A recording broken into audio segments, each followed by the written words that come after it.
आधी रात का समय था जब पूरा पाकिस्तान सो रहा था। तब भारत ने एक ऐसा खेल खेला जिसमें न सिर्फ जैश ए मोहम्मद के 9 बड़े आतंकी ठिकाने तबाह हो गए, बल्कि दुनिया भर में एक बार फिर भारत की मिलिट्री पावर और जीरो टॉलरेंस पॉलिसी की धाक बैठ गई।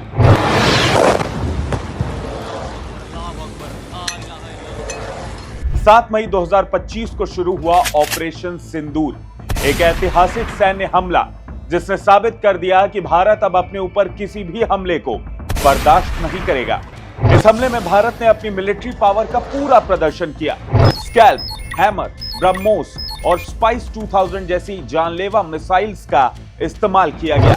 आज इस वीडियो में मैं आपको बताऊंगा कि कैसे भारत ने इस अटैक में सिर्फ अपने एडवांस वेपन्स ही नहीं, बल्कि साइकोलॉजिकल वॉरफेयर से कैसे पाकिस्तान को चकमा दिया। 22 अप्रैल 2025 को जम्मू कश्मीर के पहलगाम के बैसरान घाटी में एक भयानक आतंकी हमला हुआ। इस हमले में कुल 26 लोगों की जान गई। इसकी जिम्मेदारी द रेजिस्टेंस फ्रंट ने ली, जो असल में लश्कर तैयबा का ही एक प्रॉक्सी ग्रुप है। जांच में पता चला कि इसके पीछे जैश ए मोहम्मद और पाकिस्तान की कुख्यात एजेंसी ISI का हाथ था। प्रधानमंत्री नरेंद्र मोदी ने तुरंत सऊदी अरब का अपना दौरा रद्द किया और NSA अजीत डोभाल और विदेश मंत्री S जयशंकर के साथ एक इमरजेंसी मीटिंग बुलाई। फैसला हुआ कि अब जवाब मिलेगा, और वो भी जबरदस्त तरीके से।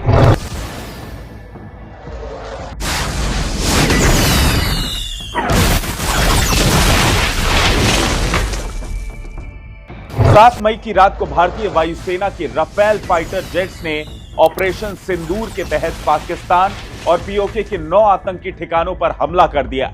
इस हमले में भारत ने अपनी मिलिट्री पावर का पूरा प्रदर्शन किया।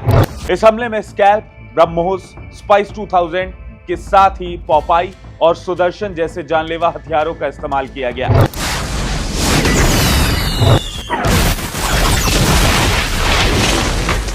चलिए एक एक करके समझते हैं कि इन मिसाइल्स की आखिर पावर कितनी है। स्कैल्प क्रूज मिसाइल, ये लंबी दूरी की स्टेल्थ और सबसोनिक मिसाइल है, जिसकी रेंज 250 से 560 किलोमीटर तक है। ये 100 फीट की ऊंचाई पर उड़ती है और दुश्मनों के रेडार को चकमा देके चुपके से टारगेट तक पहुंचती है। इसमें 450 किलोग्राम का ब्रोच वारहेड लगा हुआ है, जो बंकरों को भी तबाह करने में सक्षम है। इसमें इंपॉर्टेंट बात यह है कि भारतीय वायुसेना ने स्कैल्प के सॉफ्टवेयर को दोबारा कैलिब्रेट करवाया था, ताकि ये पहाड़ी इलाकों को भी निशाना बना सके। हैमर मिसाइल, ये मिसाइल अपने नाम की ही तरह वार करती है। 20 से 70 किलोमीटर की रेंज वाली ये मॉड्यूलर स्मार्ट बम प्रणाली है। ये GPS, लेजर और थर्मल गाइडेंस के जरिए अपने टारगेट को बिल्कुल सटीकता से तबाह करती है। 1000 किलोग्राम का वेरिएंट विशेष रूप से बंकरों को तोड़ने के लिए तैयार किया गया था। ब्रह्मोस, 3.5 मैक की स्पीड वाली ये सुपरसोनिक मिसाइल 400 से 600 किलोमीटर की रेंज तक हमला कर सकती है। इतनी तेज स्पीड की दुश्मन के पास जवाब देने तक का समय नहीं होता। यह मिसाइल बहावलपुर और मुजफ्फराबाद में जैश के ठिकानों पर चलाई गई थी। स्पाइस 2000, 60 किलोमीटर की रेंज के साथ यह स्मार्ट बम GPS और इलेक्ट्रो ऑप्टिकल गाइडेंस के जरिए रात में भी टारगेट को निशाना बना सकता है।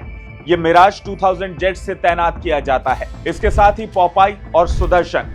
पोपाई मिसाइल की ताकत यह है कि यह विशेष रूप से दुश्मन के कमांड सेंटर्स और हथियार डिपो को निशाना बनाती है। सुदर्शन बम एक लेजर गाइडेड सिस्टम है, जो सटीकता से अपने टारगेट को ध्वस्त करता है। इस पूरे ऑपरेशन को अंजाम देने के लिए खुफिया एजेंसियों रॉ, IB और NTRO ने सैटेलाइट इमेजरी, ड्रोन सर्विलांस और ह्यूमन इंटेल का पूरा इस्तेमाल किया। बहावलपुर और मुजफ्फराबाद में जैश के सबसे बड़े ट्रेनिंग कैंप्स, हथियार डिपो और कमांड सेंटर्स को मार्क कर उड़ा दिया गया। मौलाना यूसुफ अजहर, जो मसूद अजहर का साला था, उसके कैंप्स को भी टारगेट किया गया। अब चलिए आखिर में बात कर लेते हैं उस लड़ाकू विमान की जिसके बारे में पूरे पाकिस्तान में हल्ला मचा हुआ है, राफेल।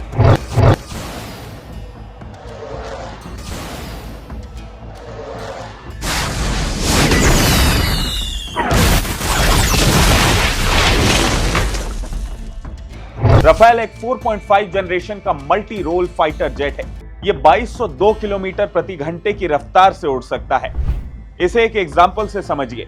अगर आप दिल्ली से मुंबई की दूरी जो लगभग 1400 किलोमीटर तय करें, तो यह जेट महज 38 मिनट में वहां पहुंच सकता है। स्पेक्ट्रा सिस्टम इसे स्टेल्थ बनाता है। स्टेल्थ का मतलब होता है कि ये रेडार के पकड़ में नहीं आता।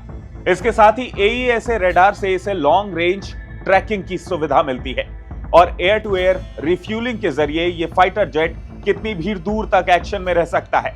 इसका naval version Rafale M aircraft carrier से भी ऑपरेट कर सकता है, जो कि कुछ ही वक्त में भारत को सौंप दिया जाएगा।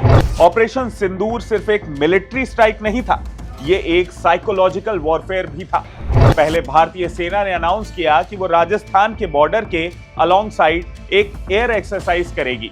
फिर 4 Sukhoi Su-30 MKI fighter jets को जोधपुर से भेजा गया ताकि पाकिस्तानी एयरफोर्स का ध्यान भटकाया जा सके। इसी बीच राफेल जेट्स ने निचली ऊंचाई पर उड़ान भरकर पाकिस्तानी रेडार्स को चकमा देते हुए टारगेट्स पर सटीक निशाना साधा। नेट्रा और फाल्कन अवाक्स जैसे जेट्स ने आसमान में रियल टाइम निगरानी की, जबकि एक्स-राड रेडार 300 किलोमीटर दूर तक टारगेट्स पर नजर रख रहे थे। दूसरी तरफ पाकिस्तानी मंत्रियों ने प्रेस कॉन्फ्रेंस कर कहा कि भारत अगले 24 से 36 घंटों में हमला कर सकता है। यानी पाकिस्तान भी इस बात को जानता था कि भारत हमला करने वाला है, मगर वो कुछ भी नहीं कर पाया। पाकिस्तान के सोशल मीडिया हैंडल्स पर #मुनीर आउट जैसे हैशटैग ट्रेंड करने लगे। अफवाहें ये भी थी कि पाकिस्तान के आर्मी चीफ जनरल असीम मुनीर या तो भाग गए हैं या किसी बंकर में छिपे हुए हैं। गूगल पर पाकिस्तानी जनता सर्च कर रही थी कि राफेल मिसाइल आखिर कितनी ताकतवर है, भारत के पास कितने राफेल हैं, और भारत ने बता दिया कि आखिर राफेल कितना ताकतवर है। इसके साथ ही पाकिस्तानी जनता ये भी सर्च कर रही है कि युद्ध हुआ तो आखिर कौन जीतेगा। फिलहाल पूरे पाकिस्तान में फेक न्यूज फैलाई जा रही है कि उसने हमारे 5 जेट्स 6 जेट्स डाउन कर दिए हैं, यानी मार गिराए हैं, जबकि भारत ने यह पूरा हमला बिना LOC क्रॉस किए किया और सारे Indian fighter jets safe and sound वापस लैंड कर गए हैं।